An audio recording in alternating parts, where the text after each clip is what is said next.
Welcome back to Brinth Lab, where we transform obstacles into opportunities and anxiety into strength.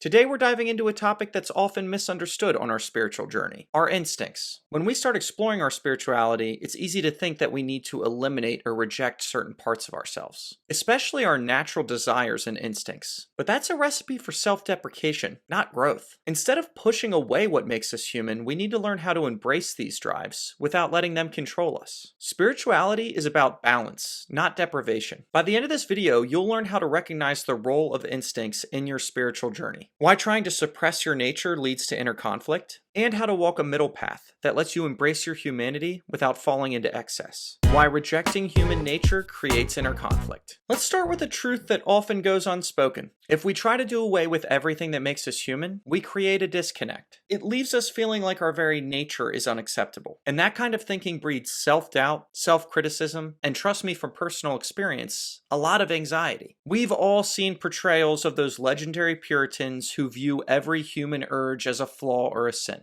That's not right. And when we start to see ourselves that way, we're bound to feel trapped. Instead, let's see if we can accept our natural drives as part of our path instead of obstacles on it. Breaking down our drives: companionship, social belonging, and security. To better understand how our drives fit into our journey, let's simplify things and break them down into three categories: companionship, social belonging, and security. Each serves a purpose, and each, when embraced in a balanced way, can actually enrich our spirituality. Companionship. Companionship is easy to wrap your mind around. We're here because of it. It's a natural part of life, one that creates a connection between us and others. And when we experience it, we feel close and connected. But if we're not careful, this drive can easily lead into a chase for endless thrills and validation. When it turns into lust, it stops being fulfilling. To walk the middle path, ask yourself, am I seeking real connection or just a thrill? Connection brings peace, while thrill is momentary and often leaves us feeling empty. Social belonging. Social belonging is essential. Our relationships with family, friends, and colleagues are some of the most valuable things we'll have in life. All of us crave that sense of belonging. But when society's opinions control us, we stop connecting authentically. Instead of loving others as they are, we start seeking control or validation. To walk the middle path, prioritize authentic relationships. Instead of letting others' opinions define you, let your inner values guide your interactions. Security. Security is something we all want in some form. It's natural to want to avoid risk and seek stability so we can thrive. But when our desire for security turns into hoarding or constant fear of loss, it stops serving us. We end up living in paranoia instead of peace. To walk the middle path, aim for a life that meets your needs without excess. When you let go of constantly needing more, you make space for a simpler, more fulfilling experience. When our instincts become imbalances.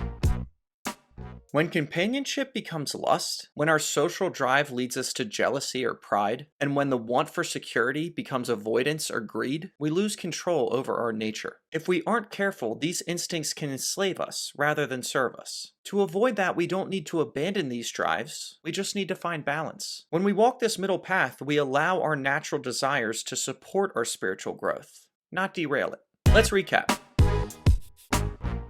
Embracing our instincts is part of our spiritual journey, while rejecting them can lead to inner conflict. We broke down our drives into three categories: companionship, social belonging, and security, and discussed how each can either support or hinder our path. Walking a middle path lets us honor our nature without letting it dominate us. Here at Brinth Lab, we blend physical fitness, mental health, and spiritual principles to help you overcome anxiety and lead a more fulfilling life. You can think of us like your personal trainers for anxiety. We can connect, we can coach you, and we look forward to getting to know you and walking this path together. So if you are struggling with anxiety, please take the first step and reach out to us at care@brinth-lab.com. Remember, when people see things as beautiful, ugliness is created. When people see things as good, evil is created. I am really looking forward to seeing you next time. Stay strong and keep experimenting.